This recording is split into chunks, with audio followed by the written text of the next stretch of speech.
আসসালামু আলাইকুম ওয়া রাহমাতুল্লাহ। প্রিয় শিক্ষার্থী সকলকে স্বাগতম জানাচ্ছি এলিট টিচিং পয়েন্টে। আজকে আমি এসএসসি কেমিস্ট্রি সবচেয়ে গুরুত্বপূর্ণ একটা অংশ নিয়ে আলোচনা করতে চাই। প্রিয় শিক্ষার্থীরা, তোমরা জানো যে পর্যায় সারণীতে ইলেকট্রন বিন্যাসের মাধ্যমে একটি মৌলের পর্যায় এবং অবস্থান নির্ণয় করা যায়, কিন্তু এই কোশ্চেনটাই যখন একটু সৃজনশীল আকারে দেওয়া হয়, অর্থাৎ উদ্দীপকে পর্যায় এবং গ্রুপ দেওয়া থাকে, মৌলটি নির্ণয় করতে হয়, তোমরা অনেকে অনেক ধরনের সমস্যায় পড়ো। তো আমি কথা দিচ্ছি, আজকের এই ক্লাসটা যদি তোমরা মনোযোগ দিয়ে দেখো, 10 সেকেন্ডে, মাত্র 10 সেকেন্ডে পর্যায় এবং গ্রুপ থেকে তুমি মৌলের অবস্থান নির্ণয় করতে পারবে। যেহেতু তোমাদের এসএসসি সিলেবাস প্রথম 4টি পর্যায়, সুতরাং 36টি মৌলের অর্থাৎ প্রথম 4টি পর্যায়ের যে কোনো মৌলের পর্যায় ও গ্রুপ নম্বর থেকে কিভাবে তুমি ওই মৌলটি খুব অল্প সময়ের মধ্যে 10 থেকে 15 সেকেন্ডের মধ্যে বের করতে পারবে, চলো আমরা দেখে আসি। প্রিয় শিক্ষার্থীরা, তোমাদেরকে প্রথমেই মনে রাখতে হবে যে পর্যায় সারণীর যে গ্রুপগুলো রয়েছে, এই গ্রুপের কোন গ্রুপের শেষে কয়টি ইলেকট্রন থাকে। গ্রুপ 1 এর সর্বশেষ কক্ষপথে 1টি ইলেকট্রন থাকে, গ্রুপ 2 এর সর্বশেষ কক্ষপথে 2টি ইলেকট্রন থাকে, গ্রুপ 13 এর সর্বশেষ কক্ষপথে 3টি ইলেকট্রন থাকে, গ্রুপ 14 এর সর্বশেষ কক্ষপথে 4টি ইলেকট্রন থাকে, গ্রুপ 15 এর সর্বশেষ কক্ষপথে 5টি ইলেকট্রন, এরপরে গ্রুপ 16 এর সর্বশেষ কক্ষপথে 6টি ইলেকট্রন, গ্রুপ 17 এর সর্বশেষ কক্ষপথে 7টি ইলেকট্রন এবং গ্রুপ 18 এর সর্বশেষ কক্ষপথে 8টি ইলেকট্রন থাকে। তাহলে এটা খুব ইজিলি তোমরা মনে রাখতে পারবা। গ্রুপ 1 এর শেষে 1টি, 2 এর শেষে 2টি, এরপরে 13, খেয়াল করো, 13 এর সর্বশেষ কক্ষপথে 3টি, 14 এর সর্বশেষ কক্ষপথে 4টি, 15 এর সর্বশেষেই দেখো 5 আছে 5টি, 16 এর সর্বশেষ কক্ষপথে 6টি, 17 এর সর্বশেষ 7টি, 18 এর সর্বশেষ 8টি। এইটা মনে রাখতে পারলেই তুমি খুব ইজিলি পর্যায় গ্রুপ থেকে মৌল নির্ণয় করতে পারবা। আমরা একটি উদাহরণে চলে যাই। আমি একটি কোয়েশ্চেন লিখে রেখেছি, পরীক্ষাতে যেভাবে প্রশ্ন হয় যে একটি মৌল, এই এ মৌলের পর্যায় সংখ্যা 2 এবং গ্রুপ নম্বর হচ্ছে 15।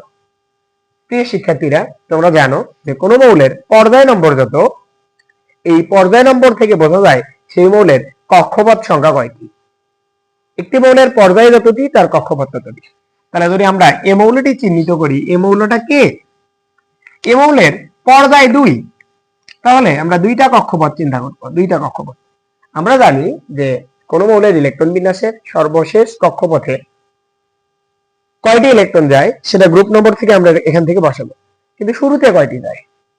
প্রথম কক্ষপথে যাবে 2টি ইলেকট্রন এবং এ মৌলের যেহেতু গ্রুপ নম্বর 15 আর এর এইটা এবার লাস্ট কক্ষপথ, দ্বিতীয় কক্ষপথটাই সর্বশেষ কক্ষপথ, আর গ্রুপ 15 হলে সর্বশেষে 5টি ইলেকট্রন যায়। তাহলে এই মৌলের 2টি পর্যায় মানে 2টি কক্ষপথ, প্রথম কক্ষপথে যাবে 2টি ইলেকট্রন আর গ্রুপ 15 এই কারণে সর্বশেষ কক্ষপথে যাবে 5টি ইলেকট্রন। তাহলে 5 আর 2 মোট ইলেকট্রন কয়টি, মোট 60টি ইলেকট্রন। আর মোট যদি 60টি ইলেকট্রন হয় তাহলে অতএব এ মৌলটি নাই। আশা করি তোমরা বুঝতে পারছো। এবার তোমরা যদি বি মৌল চিন্তা করো যে বিটা কি মৌল, এই বি মৌলটা কে, বির পর্যায় 3, তার মানে বি মৌলের 3টা কক্ষপথ আছে। কয়টা কক্ষপথ, 3টা। আমরা জানি কোন মৌলের প্রথম কক্ষপথে 2টি ইলেকট্রন, দ্বিতীয়তে 8টি ইলেকট্রন, 8 এ 2 এ 10। এইটা আবার লাস্ট কক্ষপথ।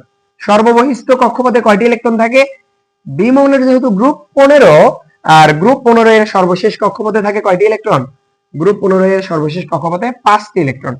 তাহলে সর্বশেষে 5টি। টোটাল ইলেকট্রন কয়টি, 15টি ইলেকট্রন। আর 15টি ইলেকট্রন কার, 15টি ইলেকট্রন ফসফরাসের। খুব ইজিলি তোমরা বের করতে পারবা যে বি মৌলের পর্যায় 3, তার মানে 3টা কক্ষপথ, প্রথম কক্ষপথে 2টা, দ্বিতীয়তে আমরা জানি যে 2n² সূত্র অনুসারে 8টি ইলেকট্রন যায়।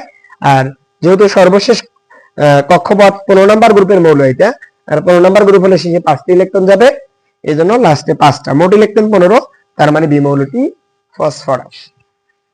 এবার যদি সি এবং ডি মৌল চিন্তা করি, যে সি মৌলটা কি হবে, সি মৌলের পর্যায় 3, মানে আবার আমরা 3টা কক্ষপথ পাবো সি মৌলের, এবং প্রথম কক্ষপথে যাবে 2টি ইলেকট্রন, দ্বিতীয়তে যাবে 8টি ইলেকট্রন, কারণ দ্বিতীয়তে 8টি ইলেকট্রন যায়।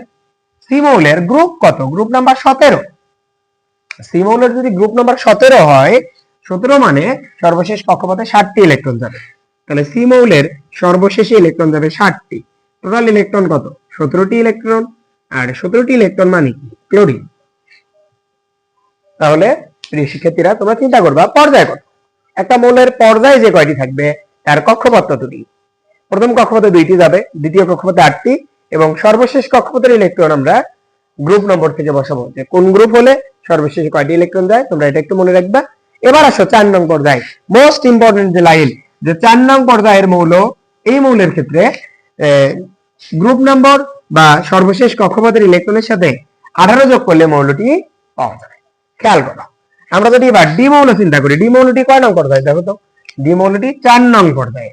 এখন তুমি কি 4টা কক্ষপথ দিবা? হ্যাঁ, ডি মৌলের যেহেতু পর্যায় 4, তার মানে ডি মৌলের কক্ষপথ আছে 4টি। কিন্তু 4টি কক্ষপথ দিয়ে ইলেকট্রন ক্যালকুলেশন করতে অনেক সময় লাগবে। তাহলে আমরা ইজিলি কিভাবে বের করব? আমরা এটা মেইনলি মনে রাখবো যে 4 নং পর্যায়ে যদি হয়, 4 নং পর্যায়ের যে মৌল, সেই মৌলের গ্রুপ নম্বর অথবা সর্বশেষ কক্ষপথের যে ইলেকট্রন সংখ্যা যে কোনো একটা দেওয়া থাকবে, হয় গ্রুপ নম্বর দেওয়া থাকবে, আর না হলে সর্বশেষ কক্ষপথের ইলেকট্রন সংখ্যা দেওয়া থাকবে। এই গ্রুপ নম্বর এবং সর্বশেষ কক্ষপথের ইলেকট্রন থেকে আমরা কি করব? ওই ইলেকট্রন বা গ্রুপ নম্বরের সাথে 18 যোগ করব। যেহেতু গ্রুপ নম্বর দেওয়া আছে 2, তাহলে ডি মৌলটি 4 নং পর্যায়ে। 4 নং পর্যায়ে হলেই তোমরা কি করবা? যে গ্রুপ নম্বর বা ইলেকট্রন সংখ্যার সাথে 18 যোগ করবা। তাহলে ডি মৌলের গ্রুপ নম্বর দেওয়া আছে 2, প্লাস আমরা যোগ করব 18, 18 আর 2 কত? 20। তার মানে ডি মৌলটি হচ্ছে 20 কার, ইলেকট্রন সংখ্যা 20 কার ক্যালসিয়ামের। কয়টা ইলেকট্রন আছে ক্যালসিয়ামের? 20টা। তাহলে যদি ডি মৌলের, ধরো এইখানে যদি দেয়া থাকতো যে গ্রুপ নম্বর হচ্ছে 8, তাহলে আমরা কি করব? 4 নং পর্যায়ে এবং গ্রুপ নম্বর হচ্ছে 8, তাহলে এই গ্রুপ হচ্ছে 8, এই 8 এর সাথে আমরা যোগ করব 18, 18 18 কত? 26। তার মানে মৌলটা হবে আয়রন। আশা করি তোমরা বুঝতে পেরেছো। প্রিয় শিক্ষার্থীরা, তোমরা কিভাবে পর্যায় গ্রুপ থেকে মৌল নির্ণয় করবে? যে যদি পর্যায় একটা হয় একটা কক্ষপথ, পর্যায় 2 হলে 2টা কক্ষপথ, পর্যায় 3 হলে 3টা কক্ষপথ। এবং আমরা কি করব? প্রথম কক্ষপথে ইলেকট্রন সংখ্যা বসাবো। যদি তার থার্ড শেল পর্যন্ত থাকে তাহলে দ্বিতীয় কক্ষপথে 8টা দিব, এবং সর্বশেষ কক্ষপথে গ্রুপ অনুসারে ইলেকট্রন বসাবো। আর যদি 4টা কক্ষপথ হয় তাহলে গ্রুপ নম্বর বা সর্বশেষ কক্ষপথের ইলেকট্রনের সাথে কত যোগ করব? 18 যোগ করব। ধরো তোমাকে বলা হলো যে একটি মৌল X, এই X মৌলের পর্যায় 4 এবং সর্ববহিস্থ স্তরের ইলেকট্রন সংখ্যা, সর্ববহিস্থ স্তরের ইলেকট্রন সংখ্যা 12। তাহলে তুমি মৌলটা কিভাবে চিন্তা করবে? যেহেতু পর্যায় 4, তার মানে আমার গ্রুপ নম্বর অথবা সর্বশেষ কক্ষপথের ইলেকট্রনের সাথে 18 যোগ করতে হবে। সর্বশেষ কক্ষপথের ইলেকট্রন সংখ্যা 12 প্লাস 18, 12 আর 18 কত? 33। তার মানে মৌলটি হবে জিঙ্ক। আশা করি তোমরা বুঝতে পেরেছো। প্রিয় শিক্ষার্থীরা, তোমরা যদি এই ক্লাসটা সুন্দরভাবে সম্পূর্ণ করে থাকো তাহলে অবশ্যই যে কোনো মৌল থেকে গ্রুপ নম্বর এবং পর্যায় নম্বর থেকে তোমরা মৌল নির্ণয় করতে পারবে। এবং তোমরা ফিজিক্স কেমিস্ট্রির কোন চ্যাপ্টারটা তোমাদের কাছে হার্ড মনে হয়, কোন চ্যাপ্টার থেকে তোমরা সাজেশন অথবা লেকচার চাও, ক্লাস চাও, ইনশাআল্লাহ এলিট টিচিং পয়েন্টে সম্পূর্ণ ফ্রিতে প্লেলিস্ট আকারে এসএসসি এর ফুল কেমিস্ট্রি এবং ফিজিক্স কভার করে দেওয়া হবে ইনশাআল্লাহ। ততক্ষণ পর্যন্ত সকলে ভালো থাকবে, সুস্থ থাকবে। আসসালামু আলাইকুম ওয়া রাহমাতুল্লাহি ওয়া বারাকাতুহু।